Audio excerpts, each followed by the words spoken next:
everyone, it is Liam Caddison here, and we're reacting to the 15th episode of Once Upon a Time Season 2. Looking forward to jumping into this episode, with the last episode being one of my favourite episodes of the entirety of Once Upon a Time so far. It was just so great to have Neil revealed as Bellfire, as we have kind of concluded that long journey that Rumpel has assigned himself to. The fact that he has been searching for his son all of this time, and we found him in an unexpected way, because like I said, I never would have imagined Neil to be Rumpel's son. And it, you know, opens up this complicated family tree with Emma's family, and it's like, but it was really good to have that focus, as well as finding out more information of Rumpel's past, about why he ran away from the Ogre Wars, and how impactful that was, especially with the fact that he was told that he was going to have a son, and he didn't want to put his son through the same position that he was in with his father. So, yeah, there was a bit of sorrow regarding Rumpel's backstory, so I thought that was really neat. So, yeah. But, yeah, why don't we delve into this episode of Once Upon a Time? This is episode number 15 for Season 2. Let's go. Which reminds me, I have a gift for you. It was my mother's once, and her mother's before that. And passing down the legacy. I think Snow made mention about her actual mother, and by showing them you will be a kind and benevolent leader when that time comes. Please. Because that was vicious from Snow. When you are crowned with this on your birthday, it will be a symbol that you will always hold goodness in your heart and rule justly. There it Do you is. understand? That attitude from Snow's mother went to Snow, like Cora's attitude went to Regina. Birthday present. No, I told you. It's not from me. No one else knows. Apparently someone does. And they also think you should celebrate. It was left Regina, outside the maybe? door this morning. Is it apple pie?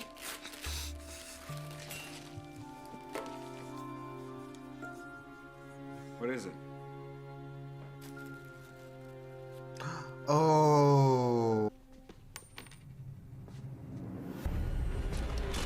Oh, wow!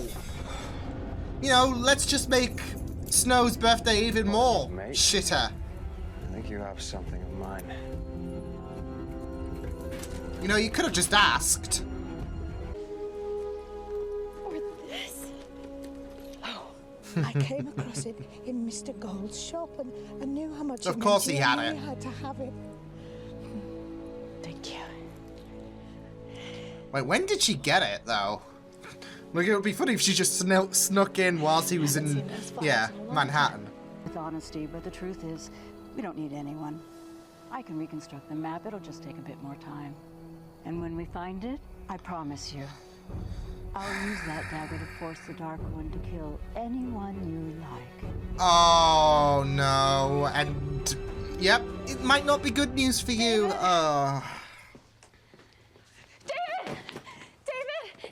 Neil wanted to show me the museum. Do you think we can go back to the apartment and get my camera? Yeah, well, it's like culture, right? Sure. Yeah, that's fine. I think You this like is the New it, York though. museum? Neil has a new lease on life, really, Museum with doesn't fly. Henry's existence, so... And ouch. Listening to your mother is a mistake, Regina. Because listening to you will work out so much better. She doesn't care about Henry. Snow's not a All manipulative she wants asshole. is power. Power's how you get things. She doesn't care about you. Really. And what would you know about mothers? Wow! That's not right. I will be well by then. I want to see you walking in that tiara. She's trying to... She's not giving up. But this is it. I don't care Hurts. about my birthday. All I care about is you. Compassion, yeah. He said it's complicated. Oh, I see. Well, maybe he just needs some time. I don't know. Oh no! Oh my god! Oh my god! Time's up, crocodile. Oh no! Wow! You took me. You caused this. You brought us back here. You did this. Hey, kid, Wow! Come on! the battery's dead. Go in the other room and see if you can find a charger, okay? Okay. We gotta get him to an ER fast. Oh my goodness! What the hell is that? It's poison. I can do it. You know how to sail a pirate ship? Yeah, Oh wow. I do. Well, I'm wondering, like, he knows about Hook and he knows how to sail. I'm wondering if this has something to do with, like, Mila and, yeah. Using a type of magic that is forbidden to fairies, except under the most dire of circumstances. You Well, must this is promise to keep dire. this a secret no one must ever know. Yes. Yes, anything. That worked out so well with the whole Daniel situation. Help her. All she ever wanted was for me to be good. I can't trade someone else's life for hers. It's not fair, I'm it's afraid she still... will die. This is it. It's not fair, like, having one person die in someone else's place. You hold the spirit of goodness in your heart. I shall never leave you. Suddenly that crown's metaphorical, like with... Oh,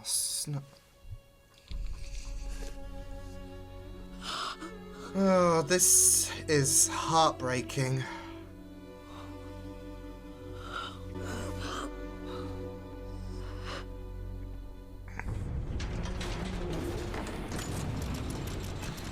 Wow.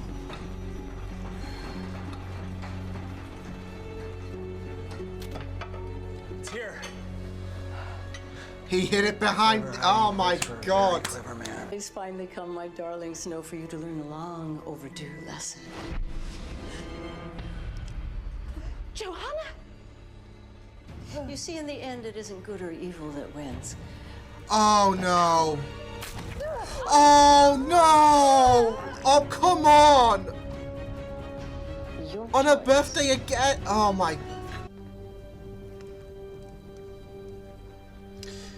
Heavy lies the crown.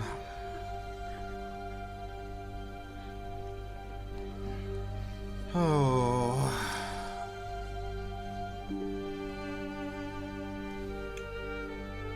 This really does break your heart. I miss you.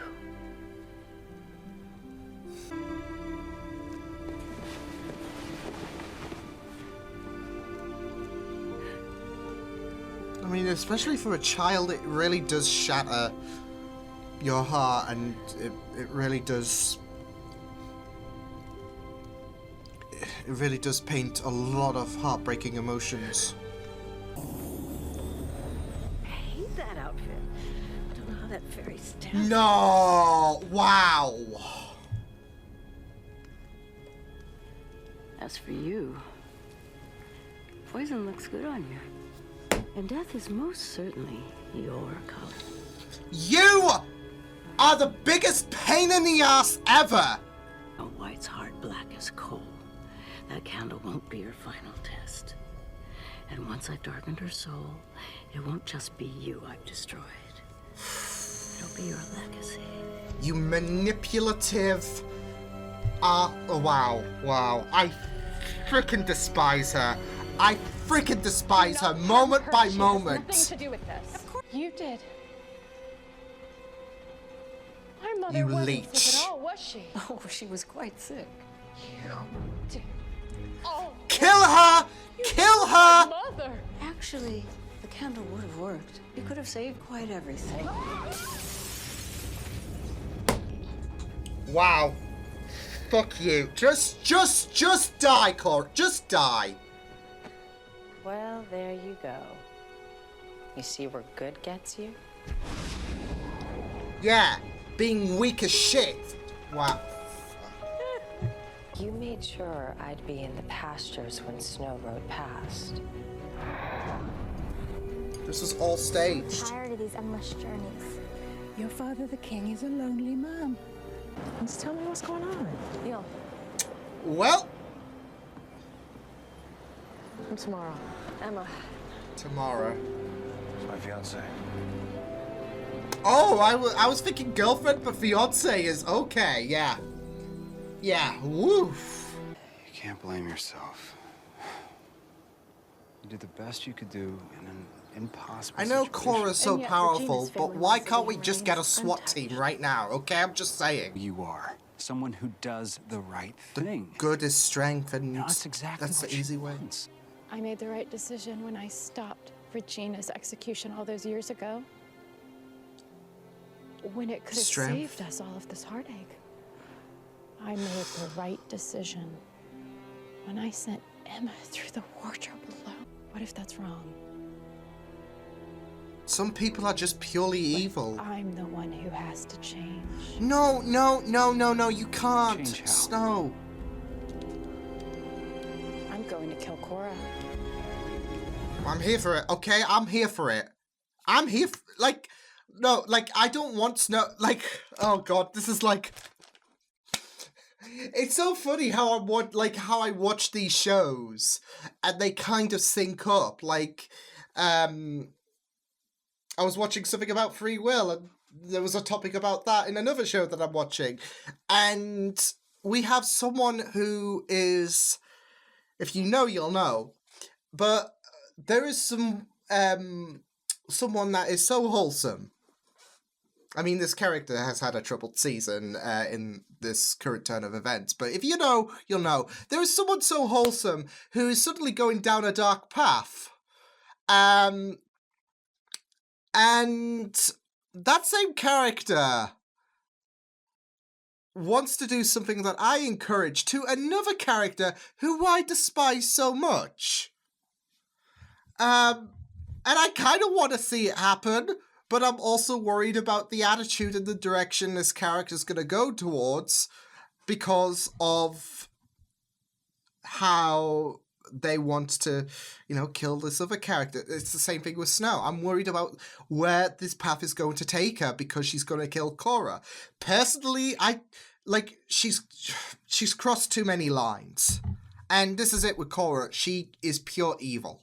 There is not a good strand in her whatsoever. And you know what? Might seem a bit of an overkill or a bit drastic and something that might not happen, but considering she's just murdered someone, and I know David can't exactly do anything because Cora's too powerful, is she so powerful against a SWAT team, for example? Because I kind of want to see that happen.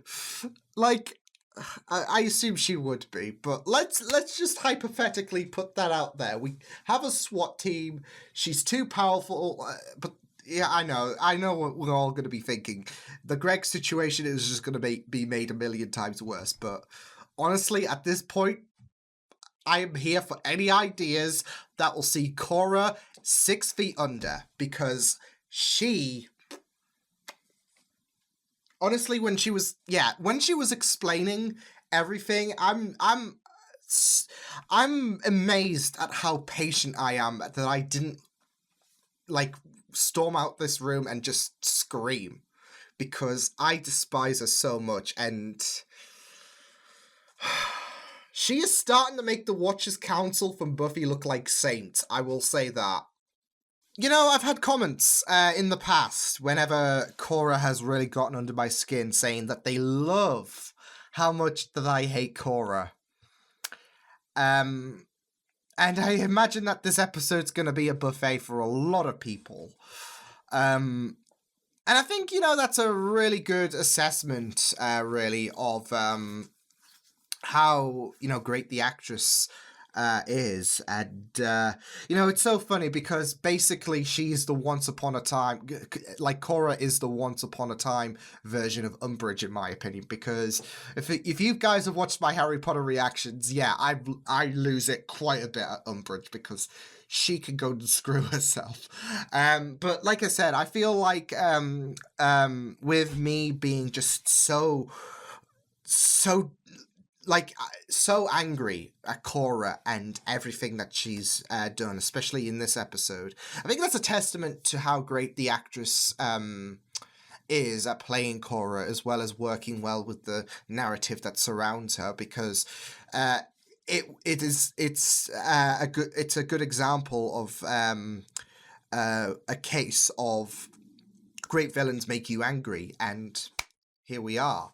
So I feel like that's a very good testament on how the actress is able to get it done in a spectacular manner, because I was so angry. Like, I was so angry to the point where the lead for my headphone accidentally was pulled out because I was so severely pissed off, basically.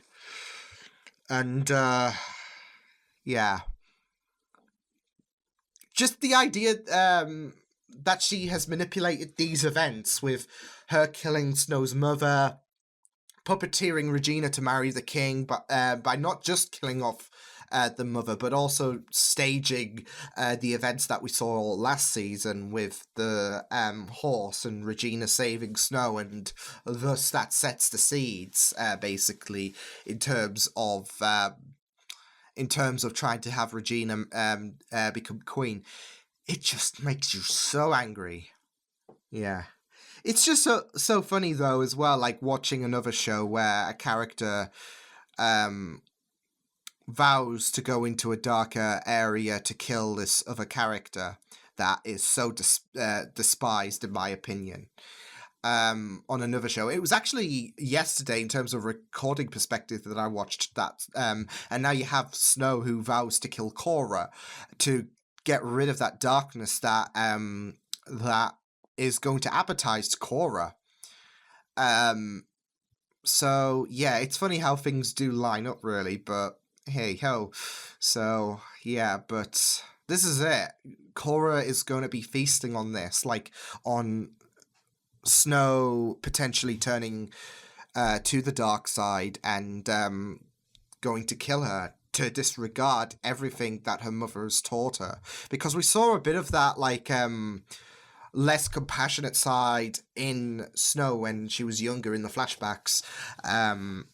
And it was her mother that taught her to be very compassionate. And I think there's a nice little symbolism of the crown where that, like, because that was passed on, wasn't it, from generation to generation. And with Snow's mother dying, she teaches her lessons of compassion onto Snow, and we know that Snow has manifested those compassionate feelings. I mean, she's had her dark spells before. We remember when she had that when she was planning on killing Regina in the flashback. So, and then Charming stopped her. So there have been strands there. And it's just so interesting when you take that into consideration when she was planning on killing Regina. And now she's planning on killing Cora. It's an eye for an eye situation.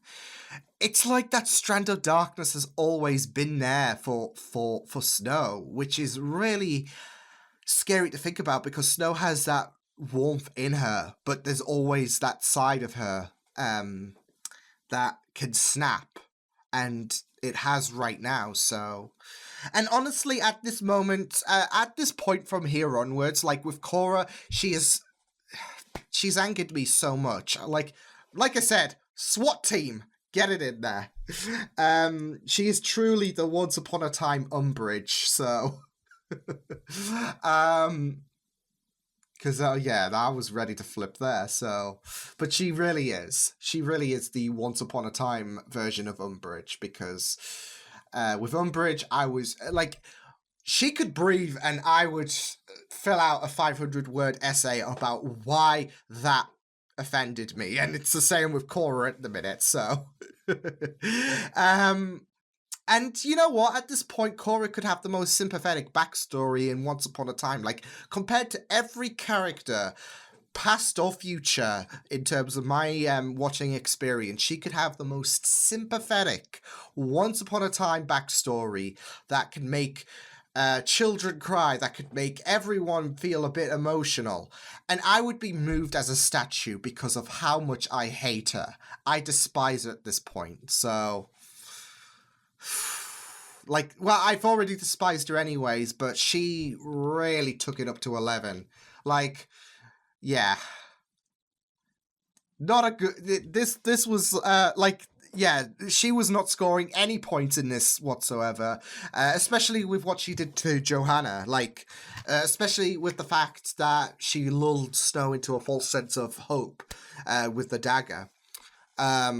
And she was dead anyways. It doesn't matter if Snow handed the dagger to her or not. There we go.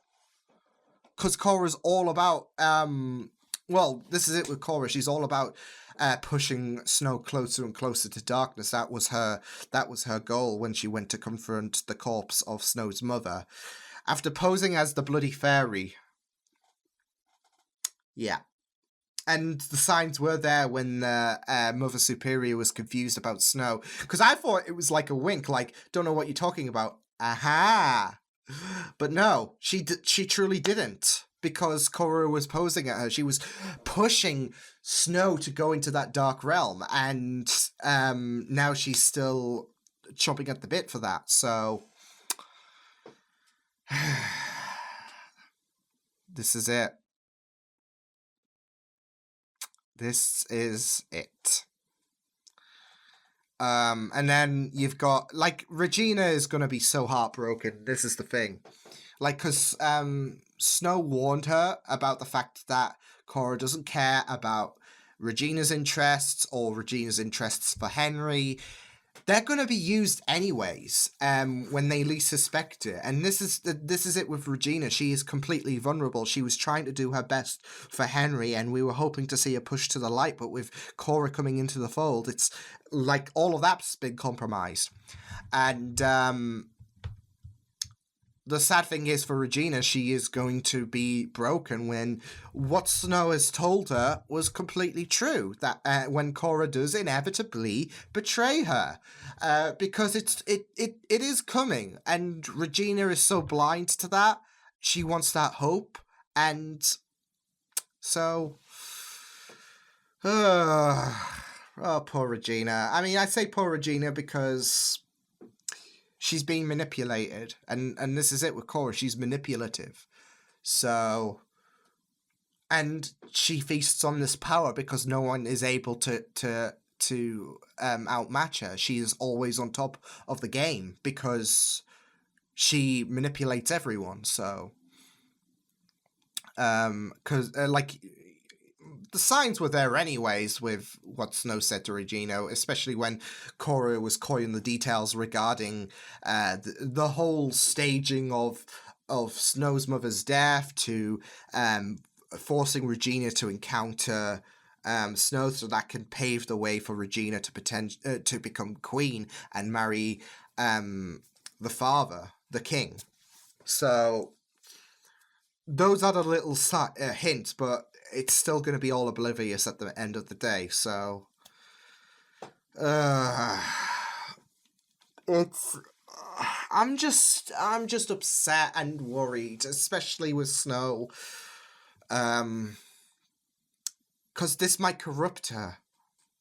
And I just feel like with the fact that no one's able to outmatch Korra, this will corrupt her to the point where we might be seeing like the last strands of Snow's compassion, and once Snow potentially kills Korra, because it could happen, and that might solidify the new direction of Snow's character potentially. That she will, like, this is it though, like she can you know what they say, it's always the nice ones, and I just worry that this is going to spawn into a scary direction, like, because I just worry that, like, oh, there's this layer of comfort with Snow and her compassion, and bam, she could potentially become something worse, something that can even make me shiver, and I'm not here for that. So I am hoping that. I mean, I would say David pulls her to the light, but I am hoping that someone does, whether it be Emma, whether it be Henry, whoever. I'm just hoping someone pulls her to the light before she goes too far gone, because this is it. She could be going for an Anakin moment, and Anakin was manipulated to the dark side anyway. So yeah, but yeah, I just feel so bad for Snow as well because of the fact that her birthdays suck. Not just with her mother, but Joanna as well. It just, like, yeah. And you thought Buffy's birthdays were bad, but bloody hell. Yeah. But I'm really intrigued to see where this is going to go. But I am worried, like I said, especially with how Snow's mother, taught her that compassion, and it was great to have that focus on Snow's mother because we never got to see her, but now we did, and it was under a sad circumstance, of course. So, yeah. But yeah, the whole flashback situation was really good. Like I said, to focus on that and that twist, even though it's made me angry, even though I'm ready. I'm ready. I've got my finger on the button, people. Ready for the SWAT team to just come into Storybrooke and then just obliterate Cora. No, even though I am so vexed with Cora in this episode, like she does anger me quite a bit anyways, but there are moments like in the Regina flashback episode in the Stable Boy, I think it was. She angered me there. I guess episode 9 of season 2, yeah. But like there are certain moments where she can anger you, and then she can really, really anger you to the point where you just want to throw this chair and just scream. So yeah, like as much as it was, painfully like. It was painfully angry for me. It was still good to have that twist with Cora and how she was setting up the seeds. So yeah, it was really, really good with that narrative. Because like I said, I think the actress does a fantastic job, and the story gives her that advantage as well, because it is great. It is great that you can write a character who is so vindictive, so cruel, and you've got an actress who can pull it off really, really well. So yeah. But we also have what was happening in Manhattan with the whole Neil situation, and how he has a fiance, which makes things a bit more difficult. So yeah. And this was interesting because of the fact that there's a bit of uncertainty with Emma regarding Neil. And I'm just thinking back to how different Emma was in Tallahassee. It was completely night and day looking at Emma in Storybrooke and looking at her in the flashbacks in that episode. And this is the thing with Neil. Like he, for all Emma knows, he's completely changed within the plus decade that she last saw him in, especially with the whole revelation that August showed Neil, and not just that though, but now Neil has a son, something that can pretty much shake his world. And Tamara, I think she's called, yeah. There's also that to consider as well, because she could make him better potentially. So, but I feel like with Emma, it's just the idea of trust, and it can be a very, very scary world for her to be in. So, yeah, but I am really curious though with Neil, because he said that Earth was not the first stop when the portal opened, when he was a lot younger, and that connection with him and Rumpel cut off until they reunited in Manhattan. But he said that Earth was not the first place he stopped in, and the fact that he knew how to commandeer Hook's ship, as well as the fact that he's had a run-in with Hook. So here's my theory. What if, because we already had a twist upon a twist anyway, so what if there's another twist? What if Neil was one of the lost boys, potentially? If he knows Hook, if he's went to another world, because we know that based on Hook's comments, I feel like Neverland and the Enchanted Forest are two different worlds. So what if and it would be a nice bridge, Rumpel's kid and Hook. Yeah. What if he was one of the lost boys, potentially? Because I have a feeling we will be, of course, be encountering Peter Pan at some capacity. When that will be, who knows? But I'm just wondering if he knows how to steer the ship, if he knows Hook, if Earth wasn't the first place he resided in, because Hook managed to land in the Enchanted Forest. So he found a way to transport from one world to another. Same with Neil, or Bellfire, but I'll call him Neil for the sake of brevity. But yeah, same with him. He's got to transport from the world he said he was in to Earth. So what if he was one of the Lost Boys, potentially? Who knows? In before Neil as Peter Pan. Who knows? Yeah. It's just it's just a very, very interesting thing that he brought up about the fact that he knows about Hook and he knows how to steer the ship. So it's I don't think it's a crazy theory, but it's something that I'll put on the board. So yeah, but we have Gold looking into Emma and thinking that there is a small glimmer of hope for Emma to have another thing with Neil, but yeah, so because there's Tamara, and it'll be very interesting to see how that goes along. But we had Hook as well poisoning Gold. So that was something. That was something completely unexpected. But then again, his ship can, bring him there. So, because I wasn't expecting like Hook to just show up and be like, "Hey, buddy," boom. So yeah, especially after he knocked out David, and next thing you see him is him in Manhattan. So, woo. I mean, Gold has been his main prize. So. Yeah, but I feel like with poisoning Gold, it might push Neil and Gold together, especially since Neil didn't want much to do with his dad in the last episode. But I feel like with Gold on death's door, seemingly, with the poison, of course, who knows? So, yeah, but... it was very, very interesting as well how he hid the dagger, how Rumpel hid the dagger behind one of the arms in the clock, which is really genius. Because I was thinking, what if he like in the last episode, what if he wants you to believe the dagger's here? Because Rumpel is smart. He's no dunce. So something as prized as the dagger is not going to be something he's going to leave completely out in the open. It's going to be something that only he and he alone will have knowledge over. So he can send Cora and Regina on a wild goose chase, which he did. So the clock tower was a very, very interesting place to hide the dagger. It works because, it blends in really, really well. So, yeah.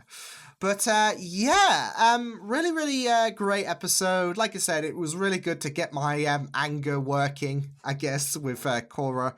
But, like I said, it's all in the making of a great actress and a great story. So, yeah, but it was also great to have, gotta say, the child actor for Snow really killed it, in my opinion, especially with how heartbreaking the emotions were. Like, my heart, like, I feel like I could hear the cracks scale upwards in my heart, because it was shattering, just with how painful the emotions of that actor was. So yeah.